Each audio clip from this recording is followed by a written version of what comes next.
guys, Andy here. Now, for quite some time I've been looking for basically a dash cam that will work on my motorbike. My research has brought me to the Innov C3. You can see from the box there's a separate recording box unit to the camera being kind of on a cable which lends itself to motorbikes, as you can see on the back there. 1.5 meter or 2.5 meter cable. Now, interestingly, Innov don't make this anymore, so I'm not sure just because of that I would necessarily recommend it. The first thing you take the cover and think, what the hell? Where's the actual camera? But don't worry, it's underneath the plastic with a lot of other stuff. So we're going to sort of go through those in a second, but first of all, here's the actual kind of main box, I guess sort of the brains of it. Feels a little plasticky, but not badly made. So the front there you see I think it's an HDMI connector. Got a switch for the front that turns either to a light, to continuous loop recording, or to just a once recording. I will have it on the continuous loop recording where it overwrites stuff when the card is full. On the back we see a proprietary USB connector and the micro SD port, and the three buttons: power, mode and shutter. First thing we pull out is a clip. So if you wanted to, you could clip this body onto your jacket or something else you are riding or cycling or doing whatever you're doing.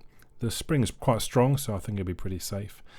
Now this is interesting. I don't know if I'd say bothered or dared to use it, but it's a head mount for the camera. There are quite a lot of mounts in the box. We're going to sort of go through the different ones that are there. Couple of odd ones already, and then what's basically a bike mount. There we go, look, that clips in, and then I couldn't entirely figure out which bits I'm supposed to tighten up to stop it rotating around, or maybe it's supposed to rotate around, or I'm not entirely sure. There's a couple of different bits of rubber to cater for different size handlebars. Here we have the actual power cable with a cigarette lighter adapter, very long. Looks like audio leads that plug into the proprietary USB and a regular USB. Didn't use that, if I'm honest. Here's the data cable for the main unit. Looks more like a regular USB cable, a bit thicker. Don't get them mixed up. You do need the data one for patching the firmware, for example. There's the actual camera. Well, actual lens, I suppose. You'd have to argue about which bit is the actual camera. There's a little notch on the rim which shows where the up is for the camera. I forgot that the first time I mounted it. I put it so that it was up in the mount, kind of like that, but then the mount's upside down on the bike. So, but easy enough, you just twist it around in the mount to get the notch back where it should be. So again, how do I tighten it so that that's not moving? I don't know, let's not worry. Then we have the mount that I've ended up using. So it's got a sticky pad, but it's also got kind of loop holes, so you could thread something through there if you wanted. Annoyingly, it's either slightly right, like that, or it's slightly left, which if you've got OCD, that's going to drive you nuts. You also get some Velcro, so you could kind of Velcro stick it somewhere. And you also get a microphone if vlogging is your thing, but it uses the same proprietary connector, so you can't connect the power at the same time. You would have to run off the battery, which I've not tried doing, so I don't know how long that would last, but I'm guessing it's going to give you a few hours at most. Obviously, there's also instructions, the last thing in the box, giving you a bit of information. It is all in English, luckily, thankfully. I half expected it to be Chinese. Just explain what the different LED flashing lights mean. So I think the first thing we need to do then is get it connected up and get the firmware updated and get the settings set. To download the firmware, you go to a website called Too Cool For You. It's actually linked from the Innov website, so you know it must be okay. And then you make sure you're on your right model and you download the software. Once that's installed, you're seeing the sort of the blue box with the black backings as we see here, and it's time to plug in the data cable. Make sure it's the data cable, not the power cable. The power cable won't work. Also make sure you've got your camera plugged in. It won't work without the camera. Then you should see the different lights start flashing. We look back at our computer and it turns green. So we know we're connected and it's recognized it. At this point I've just got a 32 gig card in. You can go up to 64. I'm going to come and click that I want to check the firmware, and it tells me that it's updating the firmware. Brilliant. When it's done, follow the instructions. When it's done, you can then set your own settings. Most of them are fairly self-explanatory. The only one I think I changed was the power off delay, which I put to 60 seconds. But strangely, I don't think it worked. I think when I turn the power off, it goes off instantly, the video feed anyway, definitely. So I'm not quite sure what the point of that is. All the rest of it fairly self-explanatory. When I decided to put my own personal stamp on each of the videos. There's a few other options. I didn't bother messing with any of them. I just left them as they are. And then the final tab there, configuration, just shows you kind of like the text file, I guess, that it generates to send to the device. We're going to save to device. We click OK, and it just starts the process for you. Again, when you have some instructions, when you need to do something, it tells you. So don't worry, I've not bothered going through the whole process here and now. Just follow what it says. It's fairly safe. So when we're all configured and set up, it's time to head outside to the bike. Now, thank you very much, Myan, for helping me wire in some power. So I've got power that's ignition based USB ports, which I've plugged the USB power into, and then the video cable runs alongside and up and through, and it's fairly unnoticeable with the seat on. And the video cable comes out in front of the radiator just here, look, and drops down, and then through between the forks, and there's the camera. Now I was a bit concerned, that looks like it's pointing downwards a bit too much, but maybe it's just when I sit on it that obviously it levels things out a bit, but actually it records a very good image from there. There are different mounts you could try and use to get a better angle if you so desired.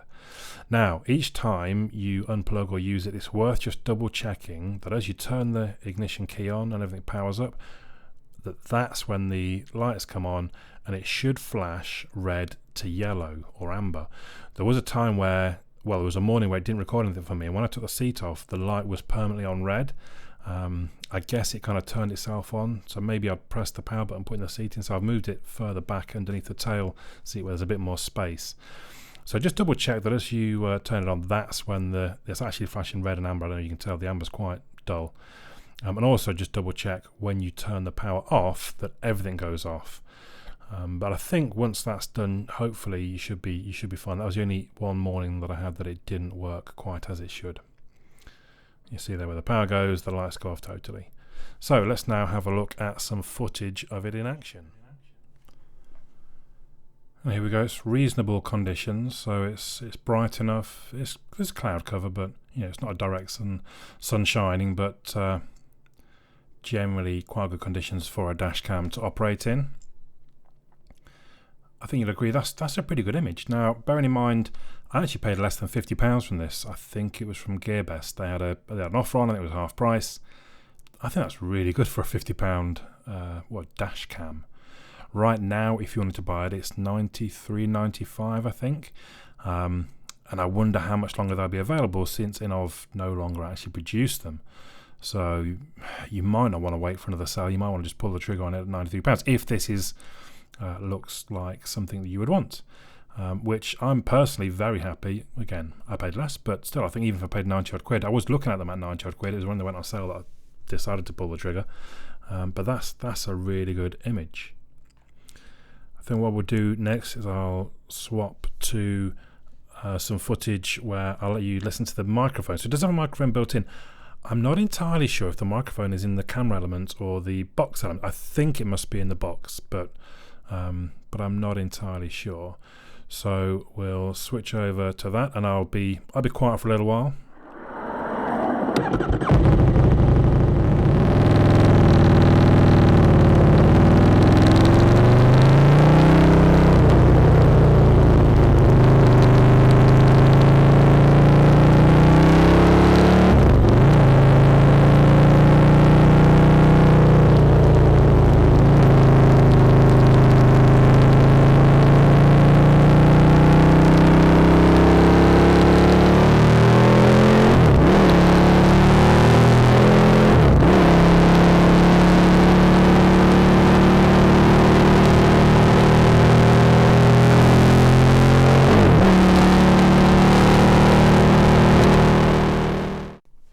So that's actually the volume's lowered quite a bit in my editing software because it records too loud. Basically, you probably could hear a bit of distortion in that.